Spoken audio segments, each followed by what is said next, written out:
दोस्तों, हर इंसान सपना देखता है कि मेरा रिटायरमेंट ऐसा होना चाहिए। ड्रीम रिटायरमेंट ऐसा हो, मुझे किसी चीज़ की टेंशन ना हो, हर चीज़ अपने आप हो जाए, पैसा भी आता रहे, सारी सुख सुविधाएं भी मिलें। सबके लिए उसका एक रिटायरमेंट होता है जो उसने ड्रीम कर रखा होता है कि भाई ऐसा होगा। मगर उसके लिए ना कुछ फाइनेंशियल प्लानिंग की ज़रूरत है, फाइनेंशियल मैनेजमेंट की ज़रूरत है। तो आज ये वीडियो उसी के ऊपर है जो कि मनी मास्टरी चैलेंज का लास्ट वीडियो है। उम्मीद करता हूँ आपने सारे वीडियोस अच्छे से देखे होंगे, नहीं देखे तो डिस्क्रिप्शन में लिंक है, पूरा देखिएगा। बिकॉज ये आपको बजटिंग, सेविंग, इन्वेस्टमेंट, रिटायरमेंट से रिलेटेड हर चीज़ सिखाएगा, बिल्कुल सिंपल भाषा के अंदर, कुछ बहुत ज़्यादा टेक्निकल या इधर उधर की बातें नहीं है। दोस्तों, ये जो फाइनल वीडियो है ना, ये बहुत अमेजिंग वीडियो है। ना आपके ऊपर बर्डन आएगा और आप अभी से ऐसी प्लानिंग करके चलोगे कि बादशाह की, राजा की ज़िंदगी जियोगे। रिटायरमेंट के बाद कोई पैसे की आपके ऊपर टेंशन होगी नहीं, ये मेरा आपसे वादा है। सिर्फ इस वीडियो को एंड तक आपने देखना है और बाकी की वीडियोस के लिए चैनल ज़रूर सब्सक्राइब कर लीजिए, बेल आइकन दबा दीजिए। बिकॉज ऐसी अमेजिंग सीरीज, चैलेंजेस और कोर्सेज हम लेते आते रहेंगे आपके लिए। अब दोस्तों, सबसे पहले हम जान लेते हैं कि आज आप क्या क्या सीखने वाले हो। उससे पहले ऐसी हम लाइफ चाहते हैं ना, बिना टेंशन के आराम से एंजॉय कर रहे हैं, अपना घर भी है, गाड़ी भी है, सुख सुविधाएं भी हैं, अपनी फैमिली के संग एंजॉय कर रहे हैं, बच्चों के संग, नाती पोतों के संग। ऐसी लाइफ चाहिए सबको। अब ऐसी लाइफ चाहने के लिए हमें रिटायरमेंट प्लानिंग के बारे में समझना पड़ेगा, जो कि आज हम बताने वाले हैं। दोस्तों, इम्पॉर्टेंस ऑफ अर्ली प्रिपरेशन। इसका मतलब क्या है कि जब हम रिटायर होने वाले होंगे उस समय हमें तैयारी नहीं करनी, उस समय हमें अपने ऊपर प्रेशर, बर्डन नहीं लेना। क्योंकि हम कितना कुछ भी कर लेंगे तब भी हम नहीं कर पाएंगे। ठीक है, अगर हमने पहले से ही अपनी यंग एज के अंदर हमने इसकी शुरुआत नहीं करी, एटलीस्ट 15-20 साल पहले, एटलीस्ट। नहीं तो अगर आप 30 साल पहले से ही कर रहे हो, जब आप अपने 20s या के 30s के बीच में थे और वहीं से आपने तैयारी शुरू कर दी थी कि 30 साल बाद ऐसा होगा, 32 साल बाद ऐसा होगा, वो सबसे बेस्ट है। मगर लेट ठीक है, हो गए तो हो गए। तो अब ऐसा तो नहीं करना ना कि अभी अब लेट हो गए तो अब करने का क्या फ़ायदा है। वो तो चीज़ें हमारी और वर्स हो जाएंगी, सिचुएशन और ख़राब हो जाएगी। तो अगर आपने अपने 20s-30s के बीच में नहीं भी किया और आप अभी अपने 30s से 40s के बीच में हो, तब भी देर नहीं हुई है, आप कर सकते हो। उसमें बस क्या है, नंबर्स का तो थोड़ा हेर फेर है। ठीक है, थोड़ा किसी को कम मिल जाएगा, किसी को थोड़ा ज़्यादा मिल जाएगा, थोड़ा सा कंपाउंडिंग का इफेक्ट जो है हमें थोड़ा कम मिल जाएगा। मगर ना करने से तो अच्छा है, जीरो से तो अच्छा है, किसी और पे निर्भर होने से तो अच्छा है। तो दोस्तों, क्या इंपॉर्टेंस है अर्ली प्रिपरेशन की, तैयारी करने की। और तीसरा है impact of financial freedom in retirement. Financial freedom का क्या इंपॉर्टेंस है, क्या महत्व है आपके रिटायरमेंट के अंदर, ये मैं आज आपको समझाने वाला हूं। तो बेहद इंपॉर्टेंट वीडियो है, 1 मिनट भी इसका मिस मत कीजिएगा दोस्तों, अच्छे से समझिएगा। और अगर आपके कुछ सवाल वगैरह हैं तो आप हमें कमेंट सेक्शन में बता सकते हो, उनके ऊपर भी हम वीडियोस, कोर्सेज लेकर आएंगे। अब दोस्तों, यहाँ पर फाइनेंशियल इंडिपेंडेंस की हम बात कर रहे हैं, बिकॉज फाइनेंशियल इंडिपेंडेंस सबसे पहला कदम है हमारे रिटायरमेंट में। ठीक है, दूसरा स्टेप्स फॉर फाइनेंशियल फ्रीडम। अब जो हमने आपको इससे पहले वाली वीडियोस में बताए थे सारे स्टेप्स, A to Z आपको हर एक चीज़ की इंफॉर्मेशन दी थी, उम्मीद करता हूँ आपने सारा देखा होगा। तो वो हमने सेविंग, इन्वेस्टिंग, बजटिंग से शुरुआत करी थी। तो उसके लिए डिस्क्रिप्शन में लिंक दे रहा हूँ, बिकॉज ये जो फाइनेंशियल फ्रीडम है ये उन्हीं से ही रिलेट करता है। तो प्लीज़ उन वीडियोस को ज़रूर देखिएगा अगर नहीं देखी हैं, बिकॉज उसके बिना ये चीज़ पूरी नहीं होगी। चलिए, तो अब पूरा चेकलिस्ट देख लेते हैं क्या क्या करना है। तो दोस्तों, यहाँ पर एक लड़का है प्रिंस। ठीक है, तो यहाँ पर आप अभी जो प्रिंस की उम्र है वो 28 साल है। ठीक है, 28 ईयर्स का है और उसको रिटायरमेंट लेनी है 60 साल की उम्र में। तो मतलब उसके पास अभी 32 साल है। ठीक है, 32 साल है। 32 साल अगर अभी से प्लानिंग करना शुरू कर देगा तो 32 साल बाद वो फाइनेंशियल फ्रीडम को अचीव कर सकता है और अपनी रिटायरमेंट को फुल एंजॉय कर सकता है अपनी फैमिली के संग। दोस्तों अब उसके लिए एक चेकलिस्ट बना लेते हैं क्या क्या आपको करना पड़ेगा। सबसे पहले, क्या आपने अपना एक सेविंग अकाउंट रिटायरमेंट के लिए स्टार्ट कर दिया है, जहां पर आप अपनी सेविंग्स को जोड़ रहे हो, सब कुछ उड़ा नहीं रहे हो? तो मैं मानता हूं कि शायद आपने कर दिया है, तो इसको यस कर देते हैं। ठीक है, तो डाउन साइज डेप्ट मतलब जो भी आपके ऊपर कर्जे हैं, ठीक है, आपने लोन्स ले रखे हैं या दूसरे को आपके ऊपर कर्जे हैं, उनको सबको कम करते रहना अभी से ही, और धीरे धीरे करके सारे डेप्ट्स को खत्म करना। ठीक है दोस्तों, देखो डेप्ट फ्री हर कोई होना चाहता है, चाहे वो इंसान हो, क्योंकि अगर उसमें कोई कर्जा नहीं है तो वो टेंशन फ्री चौड़ में रहेगा। और अगर वो कंपनी भी है, आप कैसी कंपनी में पैसा लगाना चाहोगे, जो कर्जे में है या वो कंपनी जो बिल्कुल भी कर्जे में नहीं है? तो हर कोई उसी कंपनी में पैसा लगाना चाहता है। तो डेप्ट में तो कोई भी दब के नहीं रहना चाहता। तो आपको ये स्टेप फॉलो करना है। अगर आपके ऊपर कोई लोन है, चीज़ें हैं, तो उनको, उन लोन्स को धीरे धीरे करके आपको उतारना है और उनको पूरी तरह ख़त्म करना है। और ये सब चीज़ें हमने आपको मनी मास्टरी चैलेंज में सिखाया है। मैं यहाँ लिख रहा हूँ कि आपने क्या मनी मास्टरी चैलेंज पूरा का पूरा सारी वीडियोस देखी हैं? यहाँ पर मैं लिख रहा हूँ यस, बिकॉज वो आपको पूरी तरह हेल्प करने वाला है ये सब चीज़ें अचीव करने के अंदर। तो डेप्ट आप अपने ख़त्म करोगे, ठीक है, तो पहले कम करोगे, फिर धीरे धीरे आप उनको खत्म करोगे। Calculated income needed for retirement expenses, तो अब आपको अपनी आपको कितना पैसा रिटायरमेंट के वक्त चाहिए होगा हर महीने, ठीक है, ताकि आप अपने एक्सपेंसेस को मीट कर सको, तो वो भी हम कैलकुलेट करना अभी आपको बताएंगे कैसे होगा, अभी इसके आगे मैं आपको बताऊंगा।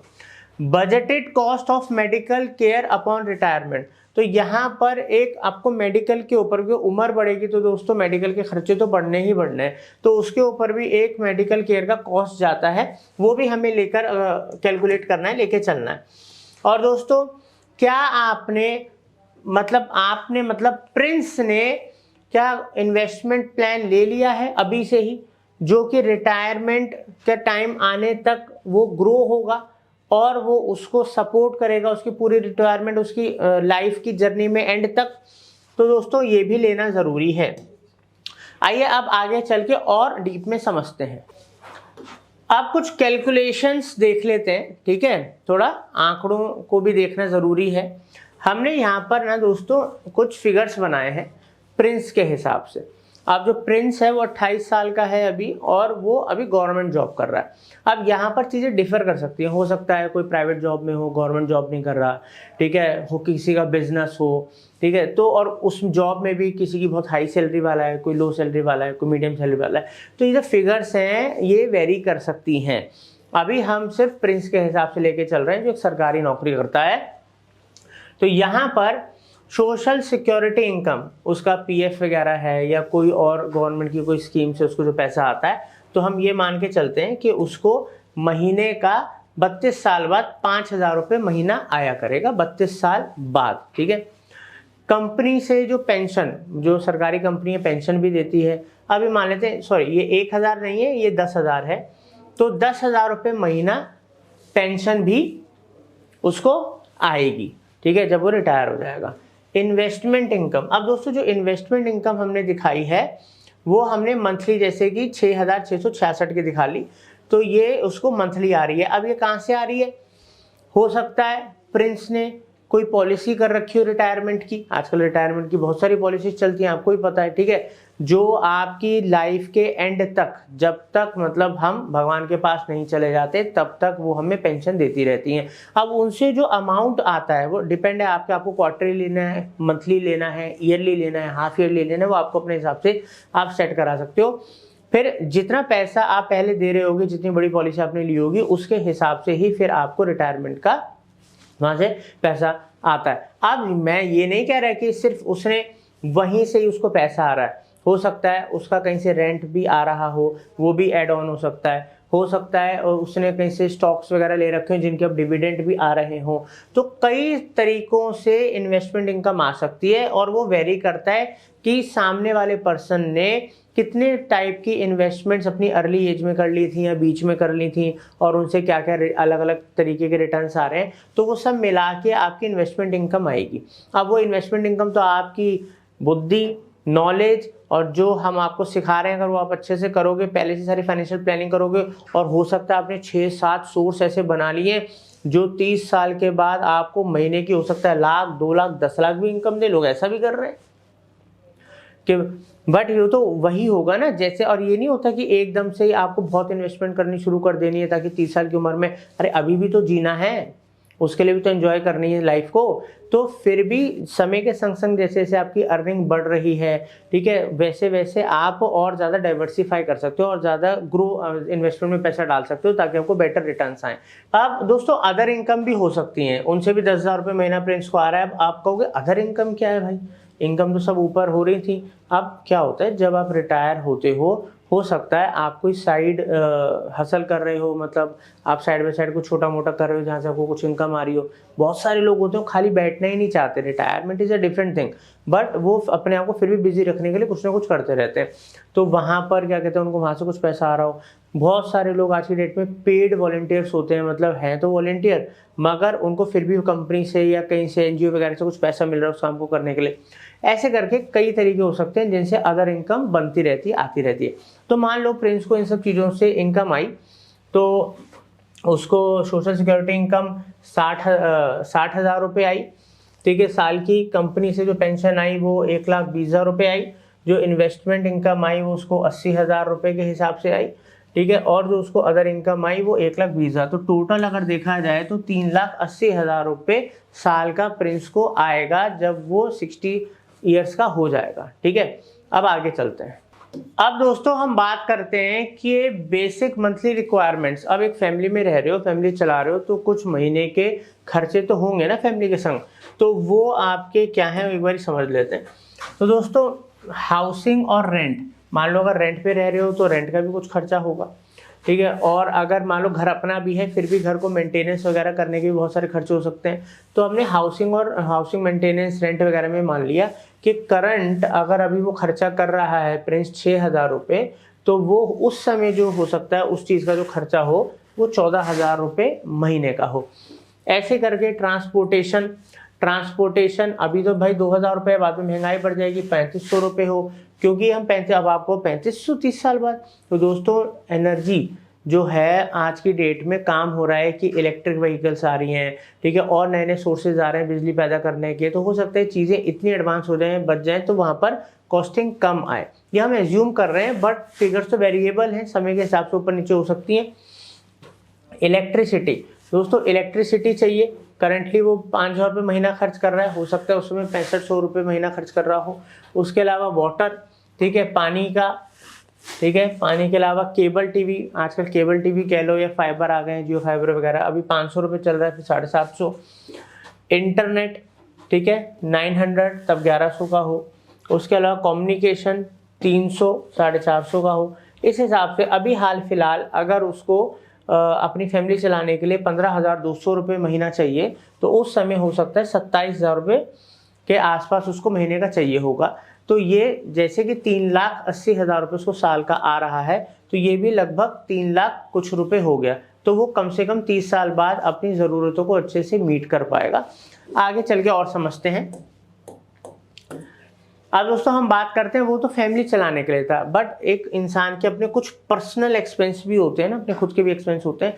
जैसे कि फूड है, करंटली इतना खर्च कर रहा है, आगे चल के 1,000 रुपये महीने का हो। क्लोथिंग में 650। ट्रैवल में आज की डेट में 2,000। एंटरटेनमेंट 75। मेंबरशिप 75। शॉपिंग 1,000, ठीक है। ऐसे करके टोटल आज मतलब जब वो रिटायर होंगे उनको लगभग 5,000 रुपये के आसपास अपना पर्सनल एक्सपेंस भी महीने का चाहिए होगा। फिर मैं आपको बोल रहा हूँ सारे फिगर्स वेरिएबल हैं, सबकी सिचुएशन अलग अलग होती है, सबकी प्लानिंग उन्होंने क्या करी, कहाँ क्या इन्वेस्ट करा, और बहुत सारी सिचुएशंस पे वेरी करते हैं फिगर्स, ठीक है। अब कोई तो 50-30-20 रूल से चलता है, बट कुछ लोग उसके अंदर एडजस्टमेंट कर लेते हैं, कस्टमाइजेशन कर लेते हैं, वो इन्वेस्टमेंट का पार्ट 40% तक कर लेते हैं। डिपेंड है उनकी अर्निंग कितनी है और वो कितना, अब हो सकता है वो एक्स्ट्रा खर्चा बहुत ही कम करते हो। बहुत सारे लोग हैं अपने एक्स्ट्रा खर्चों के ऊपर तो महीने के 20,000 रुपये खर्च करते हैं। बहुत सारे लोग हैं कि कोई एक्स्ट्रा खर्चा ही नहीं होता, 1,500-2,000 रुपये में समेट के रह जाते हैं, ठीक है। वो सब चीज़ों को इन्वेस्ट, तो दोस्तों तो वेरी करेगा। तो इस तरीके से अगर आप प्रिंस की तरह एक नॉर्मल इनकम आपकी है और फिर भी आप इस प्लानिंग से चलते हो जैसे हमने आपको बताई, तो आप फाइनेंशियल फ्रीडम अचीव कर सकते हो। आपको अपने रोजमर्रा के मंथली खर्चों के लिए किसी के ऊपर डिपेंड नहीं होना पड़ेगा, मतलब हमें हाथ नहीं फैलाना पड़ेगा, ठीक है, बिकॉज हम सब स्वाभिमानी लोग हैं। अब दोस्तों हम आते हैं रिटायरमेंट सेविंग के ऊपर। रिटायरमेंट सेविंग के बिना जो रिटायरमेंट है ना दोस्तों, फाइनेंशियल फ्रीडम, वो बिल्कुल अधूरा है, ठीक है, बिल्कुल अधूरा। क्यों दोस्तों? इसका बहुत इंपॉर्टेंट रोल है रिटायरमेंट सेविंग का, ठीक है, क्योंकि यही पैसा जो है हम बचा रहे हैं ताकि हम अपने बुढ़ापे को अच्छे से बिता पाएं। अब इसके अंदर देखो दो चीज़ें हैं जो बहुत ही इंपॉर्टेंट है। एक है इसमें ना डिफरेंट सेविंग व्हीकल, इसको DSV कहते हैं, ठीक है, डिफरेंट सेविंग व्हीकल्स। इसमें दो तरीके हैं। पहला है 401 के 401 के इसको बोलते हैं, बेसिकली PF प्रोविडेंट फंड, जिसमें कंपनी 12.5% दे रही है और आपकी तनख्वाह से 12.5% जा रहा है और वो पैसा जुड़ता जा रहा है और रिटायरमेंट के बाद वो पैसा आपको मिलना ही मिलना है, ठीक है। एक है IRAS। अब भैया कंपनी तो PF देती नहीं है, ऐसी बहुत सारी कंपनियां हैं जहाँ पर ये फैसिलिटी नहीं है, तो वहाँ पर ये जो है बैंक या ब्रोकर आपको फैसिलिटी देते हैं। इसके अंदर क्या होता है, आपने हर महीना अपने हिसाब से कर लिया कि इतने रुपए हर महीना मैं इसमें डालता रहूँगा और जब मैं रिटायर होऊंगा तब मेरे को फलाना फंड मिल जाएगा। तो ये तो बहुत ही इंपॉर्टेंट है, इनका ज़रूर ध्यान रखिएगा। कोई भी एक चीज़ आपके पास होनी चाहिए, बिकॉज पता नहीं कि उस उम्र में किस चीज़ के लिए आपको कौन सा फंड की बहुत ज़्यादा ज़रूरत पड़ जाए। और दोस्तों इम्पोर्टेंस ऑफ कंपाउंडिंग। अब कंपाउंडिंग इंटरेस्ट ये क्या है दोस्तों? अब आपने शुरुआत से अर्ली एज से म्यूचुअल फंड्स, SIP या स्टॉक्स वगैरह में आपने पैसा लगाना शुरू कर दिया था। अब यहाँ पर ना पैसा कंपाउंड होता है, तो इसका सबसे अच्छा जो है ना SIP, ठीक है, सिस्टमेटिक इन्वेस्टमेंट प्लान। अब SIP अगर आपने चाहे 500 रुपये महीने से भी शुरू कर ली होगी और 30 साल बाद आप सोच नहीं सकते वो पैसा कितना बन सकता है, लाखों करोड़ों में जा सकता है। अब आपको है भाई वो कैसे? तो दोस्तों अगर आप चाहते हो कि SIP के ऊपर पूरा डिटेल्ड में स्क्रैच से आपके लिए हम वीडियो लेकर आएँ, कोर्स लेकर आएँ, तो मुझे कमेंट सेक्शन में ज़रूर बताइएगा। तो उसका आपको SIP के ऊपर हम पूरा का पूरा कोर्स लेकर आएंगे आपके लिए, ताकि आपको SIP समझने और अपने फाइनेंशियल डिसीजंस लेने में हेल्प हो। चलिए अब बात करते हैं हेल्थ केयर इन रिटायरमेंट। तो सबसे इम्पॉर्टेंट दोस्तों, उम्र जैसे जैसे बढ़ेगी हेल्थ के खर्चे तो आने ही आने हैं, इनको कोई नहीं रोक सकता, ठीक है। हम अमृत पी के तो आए नहीं हैं, तो अगर अमृत नहीं पिया और हमें कुछ हो भी सकता है तो उसके हिसाब से हम पहले से प्लानिंग कर लें। तो हम सबको पता है आज की डेट में हॉस्पिटल्स, हेल्थ, मेडिकल के ऊपर कितना खर्चा है। बंदे की जेब ढीली हो जाए मगर वो खर्चा नहीं ख़त्म होगा। तो उसके लिए कुछ बातों का ज़रूर ध्यान रखिएगा दोस्तों। हेल्थ केयर प्लानिंग जितनी जल्दी हो, अर्ली एज के अंदर जितनी जल्दी हो, आपको हेल्थ केयर प्लानिंग शुरू करनी है। यहाँ पर आपको मेडिकेयर एंड सप्लीमेंट इंश्योरेंस जो होता है ना, मेडिकल इंश्योरेंस, आज की डेट में क्या है कि इतने अच्छे अच्छे मेडिकल इंश्योरेंस आ गए हैं, इतनी अच्छी अच्छी कंपनीज हैं जो मतलब उनका क्लेम रेशो भी अच्छा है। क्योंकि किसी भी कंपनी को आप चूज़ करो तो उसका ज़रूर देखो उनका क्लेम रेशो क्या है, ठीक है, और उस कंपनी की रेपुटेशन क्या है, उनके प्लान में क्या है, आपको एक्स्ट्रा बेनिफिट्स मिल रहे हैं, कितना प्रीमियम जाएगा और कितना ज़्यादा आपको उसमें बोनसेस मिल रहे हैं, कितना ज़्यादा आपको क्लेम मिल रहा है, ठीक है, क्या उनकी कंडीशंस है। छोटी छोटी चीज़ों को ना आपको देखना समझना है, क्योंकि यहाँ पर ना लोग किसी के कहने पे बस विश्वास कर लेते हैं, ठीक है। ऐसा नहीं करना, खुद को भी एजुकेट करना है, क्योंकि आप ये जो चीज़ ले रहे हो ना ये आपको अभी नहीं पता लग रही, क्योंकि अभी तो यंग हो। और जब एक्चुअल में, और ये बात ही नहीं कि रिटायरमेंट, अगर आपने इनिशियल, जैसे कि मैंने यहाँ पर लिखा भी हुआ है, लॉन्ग टर्म केयर कंसिडरेशन, तो ये लॉन्ग टर्म मतलब अगर आप 60 के होने वाले हो उसके लिए नहीं है। ये तो जब मान लो प्रिंस अभी 28 साल का है, या आज की डेट में तो बच्चे छोटे होते हैं तब से ही उनके माँ बाप उनका मेडिकल हेल्थ केयर करा देते हैं। ये शुरुआत से ही प्लानिंग में होना चाहिए, क्योंकि जितनी कम एज होगी उतना ही कम प्रीमियम होगा, ध्यान रखना, ठीक है। जितनी ज़्यादा एज होगी उतना ही ज़्यादा प्रीमियम होगा, हो सकता है उतना प्रीमियम आप अफोर्ड ही नहीं कर पाओ। इसलिए मेडिकल इंश्योरेंस एक ऐसा इंश्योरेंस है जितनी कम एज में ले लो उतना अच्छा है, क्योंकि प्रीमियम वही रहता है और आपको आगे चल के उसके बोनसेस, बेनिफिट्स वगैरह मिलते रहते हैं। और कई बार क्या होता है ना, 10 से 15 साल के बीच का डिफरेंस बताते हैं, आपको मैं पर्सनल एक्सपीरियंस दे देता हूँ अपने ही। मैंने आज से 6-7 साल पहले मैं कंपनी का नाम नहीं लूँगा अभी, ABC कंपनी बोल देते हैं, ABC कंपनी से मैंने अपना इंश्योरेंस ले रखा था 2.5 लाख रुपए का, ठीक है। अब हर साल उसकी एक किस्त जाती थी, लगभग 6,000 कुछ रुपए साल का मैं अपना भरता था, तो कितना 600-700 रुपये महीना हो गया सिर्फ। तो उसमें मेरे को 2.5 लाख रुपये बोनसेस वगैरह मिला के, क्योंकि मैंने क्लेम नहीं लिया था 5-6 साल से, तो वो 3.5 लाख तक पहुंच गया था। मगर वो कितनी पुरानी बात है, और आज 6-7 साल के अंदर इवन इतने ज़्यादा खर्चे बढ़ गए हैं कि किसी अच्छे हॉस्पिटल के अंदर हमको लेना पड़े, क्योंकि मेरा एक छोटा सा मेरे को कुछ मेडिकल इशू हो गया था और आज से 2-3 महीने पहले मैं हॉस्पिटलाइज था, तो वहाँ पर 70,000 रुपये का बिल आया, क्योंकि मैं 2 दिन ही के लिए एडमिट था। तो मैंने कहा यार ये 3.5 लाख तो एनफ है नहीं, कल को कोई चीज़ बहुत ज़्यादा हो जाए। तो जब अब मेरा रिन्यूअल का टाइम आया उसका, तो मैंने वहाँ पर देखा कि कंपनी रिन्यूअल पे ना एक ऑफ़र कर रही है मुझको। वो क्या कर रही है कि अभी जो मेरा 6,600 कुछ रुपये साल का इंस्टॉलमेंट जा रहा है ना, उसको उन्होंने कहा है कि आप 10,500 कुछ रुपये दे दो, और जो आपका 2.5 लाख का बोनसेस वाला है वो 2.5 लाख का अब आपका जो आप को जो मिलेगा, जो आपको जो 2.5 लाख की जगह 25 लाख हो गया, वो 10 गुना बढ़ा दिया। सोचो प्रीमियम कितना 6,600 कुछ रुपये था, 10,500 रुपये हुआ, सिर्फ 4-5 हज़ार रुपये का फ़र्क आया साल का। और जो 2.5 लाख रुपए का मैं क्लेम ले सकता था अप टू, वो 25 लाख पहुंच गया। तो मैंने टाइम रहते करा लिया कि अब मैं 25 लाख, को छोटा अमाउंट तो है नहीं आज की डेट के हिसाब से, तो अब आगे चलते चलते चलते कल को भगवान करे कोई दिक्कत ना हो, कोई इसलिए तो नहीं कराता कि मेरे को दिक्कत हो जाए, तो ना हो, तो 25 लाख रुपए एनफ है आज की डेट में। मगर एक समय ऐसा भी आएगा कुछ टाइम के बाद, 10 साल के बाद, 12 साल के बाद, जब 25 लाख भी कम लगने लगेंगे, तो वहाँ पर हो सकता है मैं 10,500 की जगह तब मैं 14,000 रुपये भर रहा हूँ, और हो सकता है और 50 लाख की जगह 70 लाख मिल रहा हूँ मेरे को। इन सब छोटी छोटी चीज़ों को ना दोस्तों खुद ही करना पड़ेगा। उसके लिए चाहिए फाइनेंशियल लिटरेसी, फाइनेंशियल नॉलेज, ठीक है। और खुद इग्नोर नहीं करना, खुद चीज़ों में घुस के 4 लोगों से बात करके, 4 कंपनियों से बात करके चीज़ को समझना है, खुद से पढ़ना है, और तब वाइजली डिसीजन लेना है अपने लिए, ध्यान रखना। चलिए, तो अब हम अपने इस वीडियो के लास्ट स्टेज पे आ गए हैं, और यहाँ पर अकल की ज़रूरत पड़ती है, ठीक है, और फाइनेंशियल नॉलेज की ज़रूरत पड़ती है, ठीक है, और जो कि मनी फंडाज आपको भर भर के देगा। दोस्तों बस सब्सक्राइब कर लो, बेल आइकन दबा दो, आपको हर एक टॉपिक के ऊपर वीडियो मिलने वाली है, और बहुत डिटेल में अच्छे से और कैलकुलेशंस कर करके भी चीज़ों को समझाएंगे। तो दोस्तों इन्वेस्टमेंट स्ट्रेटजीज, दोस्तों हर एक चीज़ की ना स्ट्रेटजी है।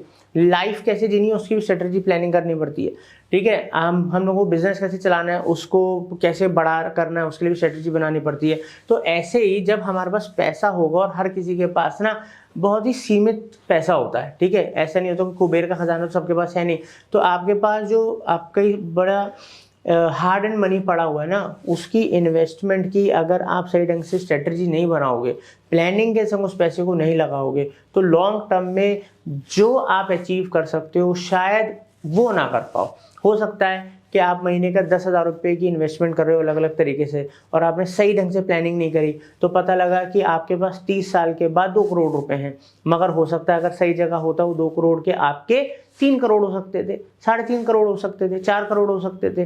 तो यही फ़र्क होता है कि आप अगर सही प्लानिंग और स्ट्रेटजी के संग इन्वेस्टमेंट करो। अब दोस्तों डाइवर्सिफिकेशन एंड रिस्क मैनेजमेंट, तो डाइवर्सिफिकेशन बहुत ज़्यादा ज़रूरी है। जैसे कि हम अपने बचपन से सुनते आ रहे हैं कि एक ही घड़े के अंदर अपनी सारी की सारी जमा पूंजी नहीं रखनी, ठीक है, मल्टीपल, क्योंकि एक टूट गया तो पता लगा सब कुछ चला गया।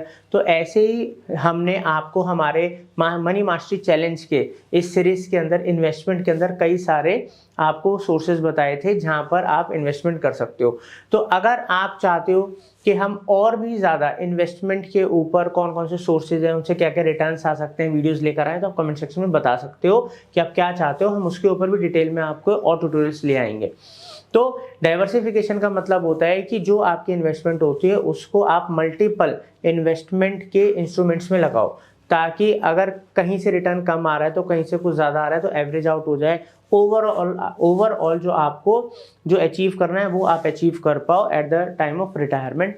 और दोस्तों रिस्क मैनेजमेंट का भी यही बात है, क्योंकि अगर आपका पैसा डाइवर्टेड है, अलग अलग जगहों पे लगा है, तो कहीं पर मान लो बिल्कुल लॉस ही हो गया, वहाँ पर हमारा पैसा डूब ही गया, ठीक है, तो भी हमारे पास क्योंकि 3-4 सोर्सेज और थे और उनमें से किसी एक पर्टिकुलर सोर्स में बहुत ही ह्यूज प्रॉफिट हुआ हमें अगले 3 साल में, तो उसने सब कुछ एवरेज आउट कर दिया, इवन ज़्यादा प्रॉफिट दे दिया, ऐसा भी होता है। अब दोस्तों बात करते हैं maximising returns while minimising risk. तो यहाँ पर आपको उन सब तरीकों में ज़्यादा इन्वेस्ट करना है जहाँ पर रिस्क बहुत कम हो। अब कहने को तो दोस्तों स्टॉक मार्केट में भी लोग पैसा लगाते हैं, स्टॉक्स में भी लोग पैसा लगाते हैं, लोग इंडेक्स में भी पैसा लगाते हैं, म्यूचुअल फंड स्कीम्स कंपनी के अंदर भी पैसा लगाते हैं, ठीक है, लोग जो EPF होता है उसके अंदर भी पैसा लगाते हैं। बट कहाँ पर सबसे ज़्यादा कम रिस्क है और कहाँ पर आप सबसे ज़्यादा मतलब सेफ हो और सबसे ज़्यादा रिटर्न भी आप पा सकते हो, तो ये सब चीज़ें क्या आपको पता है? क्या आप इनके बारे में और ज़्यादा डीप में जानना चाहते हो? तो हम ज़रूर इसके ऊपर भी एक सीरीज़ लेकर आएंगे जहाँ पर हम आपको वो सारे रिसोर्सेज बताएंगे, वो सारे प्लेटफॉर्म्स बताएंगे, वो सारे इंस्ट्रूमेंट्स बताएंगे जहाँ पर आप लोएस्ट रिस्क पे हाई रिटर्न्स पा सकते हो, सेफेस्ट, और वो भी कंपाउंडिंग। तो दोस्तों अगर आप सीखना चाहते हो, उम्मीद करता हूँ ये जो मनी मास्टरी चैलेंज की जो सीरीज़ आपको पसंद आई होगी, और ऐसी नई सीरीज़ में लेकर आने वाला हूँ। प्लीज़ सब्सक्राइब कर लीजिए, बेल आइकन दबा दीजिए, एक एक चीज़ सिखाएंगे आपको। Thank you.